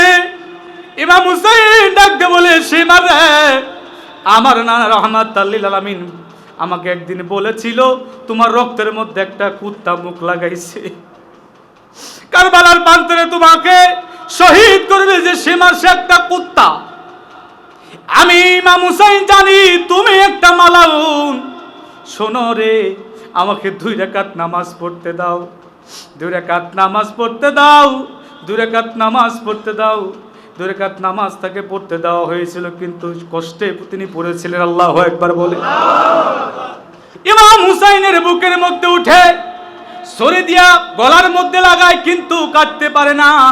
ইমাম হুসাইন ডাক দিয়ে বলে, কাটবে না, কাটবে না, এ সীমার কাটবে না, কারণ আমার নানা রাহমাতাল লিল আলামিন বারবার আমি ইমাম হুসাইনের এই গলার মধ্যে সুমা লাগাইছে। আমি ইমাম হুসাইনের জিহ্বাটা নিয়ে, আমার নানার জিহ্বাটা নিয়ে মুখের মধ্যে নিয়ে চষেছি, এই গলার মধ্যে বারবার সুমা লাগাইছে, এই জন্য কাটবে না, কাটবে না। ইমাম হুসাইন দেখে রাহমাতাল লিল আলামিন তিনি ওই কুফা নগরে কারবালার প্রান্তরে তিনি হাজির হয়ে গেছে। যখন আমার নবীজি বলল, ঠিক আছে তুমি অনুমতি দাও, ইমাম হুসাইন অনুমতি দিলেন। তখন ছুরি লাগানোর সঙ্গে সঙ্গে ইমামে মাকামের মাথাটা আলাদা হয়ে যায়। বন্ধু মুসলমান, কিন্তু আলাদা হবার পরেও ইমামে মাকাম শুধু বারবার ইয়া রাহমাতাল লিল আলামিন বলে আমার নবীকে ডাকতেছিল। আমরা নবীকে রাহমাতাল লিল আলামিন বলে ডাকি। খাজাইনাতপুরি মাসলাকের যত দরবার আছে নবীকে রাহমাতাল লিল আলামিন বলে ডাকি। এটা নাকি শিরক হয়, বেদাত হয়, মনে রাখবেন আওলাদে রাসূলুল্লাহ সাহাবীরা নবীকে ইয়া রাহমাতাল লিল আলামিন বলে ডাকতেন। কথা বলেন ঠিক কিনা? নবীজির বংশের আওলাদে রাসূলদের একজন ছিল জয়নাল আবদিন। এজিদ তাকে বন্দী করেছিল। এজিদের কারাগারের মধ্যে জয়নাল আবদিন আমার নবীকে ডাকতেছিল, ইয়া রাহমাতাল লিল আলামিন, ইয়া রাহমাতাল লিল আলামিন, আপনার জয়নাল আবদিন আজকে বন্দী হয়ে আছে। কাসেদায়ে জয়নাল আবদিন নামে একটা কিতাব আছে। কাসেদায়ে জয়নাল আবদিন নামে একটা কিতাব আছে। এই কিতাবের মধ্যে উল্লেখ আছে নবীকে ডাকতেছিল, ইয়া রাসূলুল্লাহ, ইয়া রাহমাতাল লিল আলামিন, আপনার জয়নাল আবদিন বিপদে পড়েছে, আপনি রক্ষা করেন। সুবহানাল্লাহ বলে। আমার নবীজি রক্ষা করতে পারে তো? জোরে বলেন। কার হুকুমে? আল্লাহর হুকুমে নবীকে পাওয়ার দেওয়া হয়েছে। কথা বলেন ঠিক কিনা? এটা অনেকেই বিশ্বাস করে না যে রাসূল যে তিনি শাফায়াত করতে পারে, কি রক্ষা করতে পারে, এটা তারা বিশ্বাস করে না। এ বন্ধু মুসলমান শুনে নেন, এই কুফারবাসী ইমামকে শহীদ করবার পরে বল্লমের মাথার উপরে ইমামে মাকামের মাথাটা বেঁধে নিয়ে ঝুলাইয়া মিছিল করতে করতে যাচ্ছিল। দুঃখের কষ্টের কথা আপনাদেরকে কি বলবো, তারা ইমামে মাকামের মাথা নিয়ে আনন্দ মিছিল করতেছিল। কেউ ছিল না ওই দিন কুফারবাসী, কেউ আগায় নাই। ইমাম হুসাইনের পক্ষে কেউ আসে নাই। ইমাম হুসাইনের মাথাটা যখন নিয়ে যাওয়া হচ্ছিল, একটা ইহুদি দেখে, অন্য ধর্মের মানুষ ইহুদি দেখে ইমাম হুসাইনের মাথাটা নিয়ে যাওয়া হচ্ছে। তিনি আগেই চিনতে পারে নাই। যারা মিছিল করতেছিল তাদেরকে বলে, এটা কার মাথা? বলে নবীজির নাতি ইমাম হুসাইনের মাথা। ওই ইহুদি ব্যক্তি চোখে পানি না বলে, তোরা কেমন নিষ্ঠুর রে! নবীজি এত ভালোবাসছে তার ইমাম হুসাইনকে, তার দুই নাতিকে। এবার তার অন্তরে মায়া লাগলো, বলল, এই মাথাটা আমি নিয়ে যাইতে দিব না। বলো তোমাদের কত টাকার দরকার? তারা কয়েক হাজার মুদ্রা চাইলেন, কয়েক হাজার রুপিয়া চাইলেন, টাকা চাইলেন। এবার তার বিনিময়ে ইহুদি কি করলেন? ইমাম হুসাইনের মাথাটা কিনে নিলেন। নেওয়ার পরে ঘরের মধ্যে যাইয়া সুন্দর করে ইমাম হুসাইনের ঠোঁটের মধ্যে রক্ত লেগে আসছিল, রক্তগুলি মুছতেছিল, চোখের পানি ফেলতেছিল। আল্লাহু আকবার বলে। রাত্রিবেলা যখন তিনি কাপড় দিয়া ঢেকে রাখছে, রাত্রেবেলা দেখি ইহুদির ঘরটা আলোকিত হয়ে গেছে। ইমাম হুসাইনের মাথা উপরে কারা যেন কয়েক হাজার ফেরেশতা, তারা আলো দিয়া তারা কান্না করতেছে, তারা মাতম করতেছে। ইমাম হুসাইনকে যেদিন শহীদ করা হয়েছিল, আকাশ লাল নীলিমা রূপ ধারণ করেছিল, আকাশ কেঁদেছিল, জমিন কেঁদেছিল, আমার আওলাদে রাসূলদের মহব্বতে কান্না করেছিল। এবার ইহুদি ব্যক্তি ঠোঁটের রক্তগুলো মুছতেছিল আর কান্না করতেছিল। যখন দেখে তার মাথার কারণে হাজার হাজার ফেরেশতা তার আলো দিয়ে তারা মাতম করে, তার ঘরের মধ্যে আলোকিত হয়ে গেছে, ইহুদি সঙ্গে সঙ্গে ডাক দেয়া বলে, আজকে আর থেকে আমি আর অন্য ধর্মে লইলাম না, আমি ইসলাম ধর্ম গ্রহণ করলাম। এ বন্ধু, ইহুদি আমার নবীর আওলাদদেরকে চিনে মুসলমান হইল রে। আর টুপিওয়ালা জুব্বাওয়ালা নামদারি মুসলমান আওলাদে রাসূলদের বিরুদ্ধে চলে গেল। মনে রাখবেন, আলোচনার শেষের দিক, ময়দানে হাসরে আওলাদে রাসূল ইমাম হুসাইন আমাদেরকে শাফায়াত করবে, মা ফাতেমা আমাদেরকে শাফায়াত করবে। এটা আপনাদের বিশ্বাস হয় কি হয় না? হয়। হাসরে মা যেদিন কায়েম করে দেওয়া হবে, আমার আল্লাহ ডাক দিয়ে বলবে, হাসরবাসী চোখ বন্ধ করো। আল্লাহু আকবার। ফেরেশতাদেরকে বলা হবে চোখ বন্ধ করো, হাসরবাসীকে বলা হবে চোখ বন্ধ করো। মা ফাতেমা হাসরের ময়দানে আসবে। মা ফাতেমা তিনি আসবেন হাসরের ময়দানে। যেদিন মা ফাতেমা হাজির হয়ে যাবে, সঙ্গে সঙ্গে আমার আল্লাহ বলবে, হাসরবাসীর চোখ বন্ধ করো। আমার আল্লাহ সরাসরি মা ফাতেমার সঙ্গে কথা বলবে। সুবহানাল্লাহ বলবে। ডাক দিয়ে বলবে, মা বলো তোমার কি হয়েছে? সুবহানাল্লাহ কোন? আল্লাহ অন্য কাউরে কইব নি? জোরে বলে। মা ফাতেমা ওই দিন চোখে পানি নিয়া হাসরের ময়দানে উপস্থিত হবে। হাতের মধ্যে থাকবে রক্তমাখা জামা আর বিষের পেয়ালা। এই রক্তমাখা জামা আর বিষের পেয়ালা নিয়ে আল্লাহর দরবারে বলবে, আল্লাহ কি অপরাধ করেছিল আমার ইমাম হুসাইন? আমার ইমাম হাসানকে 20 বাণের মাধ্যমে শহীদ করা হয়েছে, ইমাম হুসাইনকে কারবালার প্রান্তরে রক্তাক্ত করা হয়েছে, আমার জামাতা মাওলা আলীকে মসজিদের মধ্যে নামাজরত অবস্থায় তাকে শহীদ করা হয়েছে। সেই রক্ত মাখা জামা নিয়া আমি ফাতেমা আসছি, আল্লাহ আপনার দরবারে বিচার চাই, আপনি বিচার কাজ শুরু করে। কি এমন অপরাধ করেছিল? আমি বিচার চাই, আপনি বিচার করেন। মা ফাতেমা কান্না করতে থাকবেন, আমার আল্লাহ বিচারের কাজ শুরু করতে জন্য বসবেন। এদিকে জিবরাইল আমিন দৌড়াইতে রাসূলের কদম মোবারকে চলে যাবে। ময়দানে হাসরে রাসূলকে কোথাও পাওয়া যাবে না, শুধু পুলসিরাতের ঘাট আর জাহান্নামের কিনারে। আল্লাহু আকবার বলে, যাতে তার উম্মত না যাইতে পারে। জিবরাইল আমিন যা বলবে, ইয়া রাসূলুল্লাহ, হাবিবাল্লাহ, নবী গো, একটু ডিপলি মনোযোগ দেন, চোখের পানি দেন। নবীজির মহব্বতে চোখের পানি ফেলেন, আওলাদের রাসূলদের মহব্বতে চোখের পানি ফেলেন। আপনার আমার জন্য খোদা কি কসম করে বলি, আজকের মাহফিল নাজাতের ওসিলা হয়ে যাবে। জিবরাইল আমিন ডাক দিয়ে বলে, ইয়া রাসূলুল্লাহ, আপনি কান্না করেন, ওইদিকে আপনার উম্মতগুলো জাহান্নামের দিকে চলে যায়। বলে কারণ কি? বলে আপনার মেয়ে ফাতেমা তো যারা তিনি বিচার চায়, আমার আল্লাহ যদি বিচার কাজ শুরু করে একটা উম্মত জান্নাতে যাইতে পারবে না। নবী আমার দৌড়াইতে চলে গেলেন মা ফাতেমার কাছে, ডাকতে বলে, মা গো, তুমি কি করো এটা? আমার সমস্ত উম্মত তো জাহান্নামের দিকে চলে যাবে। বলে কারণ কি? বলে তুমি বিচার চাইতেছো, তুমি বিচার চাওয়ার কারণে আমার আল্লাহ যদি বিচার করে একটা উম্মত জান্নাতে যাইতে পারবে না।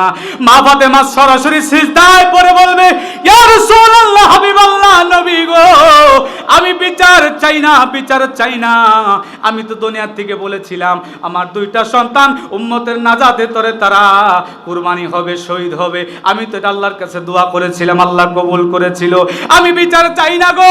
ও আমার আল্লাহ, তোমার দরবারে বলি, এই যে রক্ত মাখা জামা আর বিষের পেয়ালা, এটা ওসিলা করলাম আমার আব্বাজানের সমস্ত উম্মতদেরকে আপনি জান্নাতের ফয়সালা করে দেন।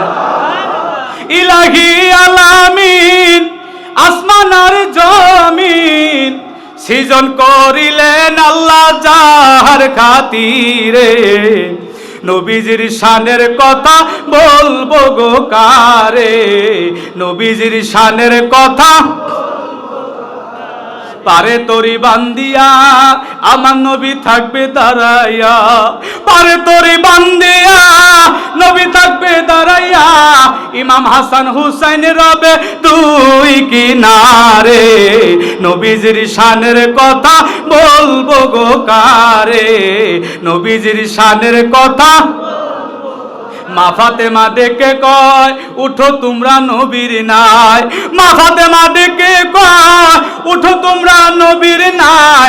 হযরত আলীর জুব্বা দিবে যার উপরে, নবীজির শানের কথা বলবো গো কারে, নবীজির শানের কথা বলবো গো কারে। আল্লাহুম্মা সাল্লি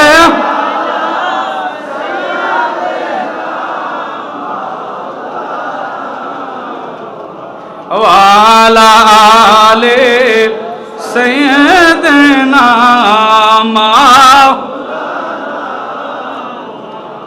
উড়া যাও রে জোড়ার কবুতর, যাও রে উড়ে মদিনায়।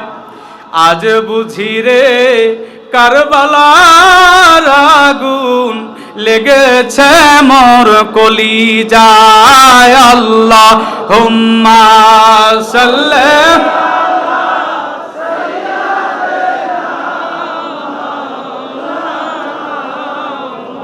ওয়ালা আলে সাইয়্যিদিনা। 2 মিনিট একটু জিকির করেন, ইসমে জাত আল্লাহ আল্লাহ আল্লাহ আল্লাহ আল্লাহ আল্লাহ আল্লাহ আল্লাহ আল্লাহ। আখেরি সালাম লাওয়ান, আখেরি সালাম লাওয়ান ওহে না না জান আপনা রিখা সেন যাওয়ায় কারবালার ময়দান আল্লাহ আল্লাহ আপনা হোসেন যায় কারবালার ময়দান আল্লাহ কারবালার ময়দান আনে যাইয়ার দেব গলা কায়াটাইয়া আর আমার নাইয়া শিব ফিরেয়া আর নাইয়া শিব ফিরে মদিনার মাকায়া আপনা হোসেন যায় কারবালার ময়দান আল্লাহ এ জিদ জুলুম করিল আর মদিনাতে যাইতে না দিল আরে এ জিদ জুলুম করিল আর মদিনাতে যাইতে না দিল আরে চক্রান্তে রিয়া হোসেন চক্রান্তে রিয়া হোসেন কারবালা তে যায় আপনা হোসেন যায় কারবালার ময়দান আল্লাহ আল্লাহ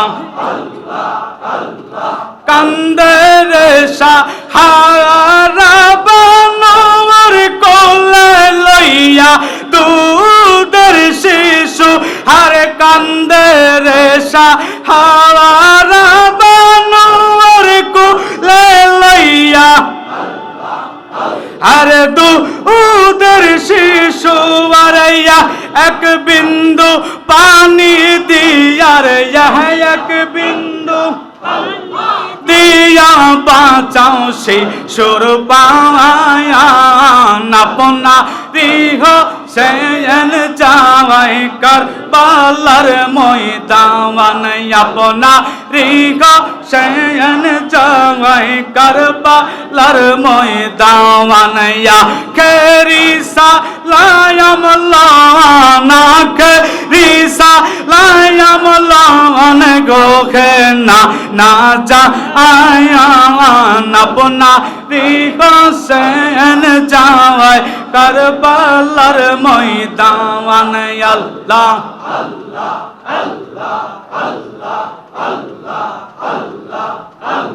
লা ইলাহা ইল্লাল্লাহু মুহাম্মাদুর রাসূলুল্লাহ সাল্লাল্লাহু আলাইহি ওয়াসাল্লাম। সকলে বলি মারহাবা। আওলাদে রাসূলদের মহব্বতে যারাই দুফোঁটা চোখের পানি ফেলছেন ময়দানে হাসরে আপনারা আমার জন্য এটাই নাজাতের ওসিলা হয়ে যাবে। সুবহানাল্লাহ বলেন। আপনারা যারা ওলি আল্লাহর দরবারে আসছেন হুজুর পাকের কদমবুসি করবেন, তার চেহারার দিকে তাকাবেন, যার চেহারার দিকে তাকাইলে আওলাদে রাসূলদের কথা মনে হয়ে যায়। সুবহানাল্লাহ বলেন। আর ওলি আল্লাহ তো সেই ব্যক্তি যার চেহারার দিকে তাকাইলে আল্লাহ তার রাসূলের প্রেম ভালোবাসা অন্তরে পয়দা হয়, সেই ব্যক্তি তো হাদিসের ভাষায় ওলি আল্লাহ। কথা বলে ঠিক না? হুজুর পাকের চেহারার দিকে আল্লাহদের চেহারার দিকে তাকাইলে রাসূলের কথা মনে হয়ে যায়। এই জন্য আপনারা ওলি আল্লাহদেরকে ভালোবাসবেন, মহব্বত করবেন, এই দরবারে আসবেন, এই দরবার প্রতি মহব্বত রাখবেন, যতটুকু পারবেন খেদমত আঞ্জাম দিবেন। আমি বিদায় নিচ্ছি, আলোচনা শেষ করছি। আসসালামু আলাইকুম ওয়া রাহমাতুল্লাহি ওয়া বারাকাতুহু।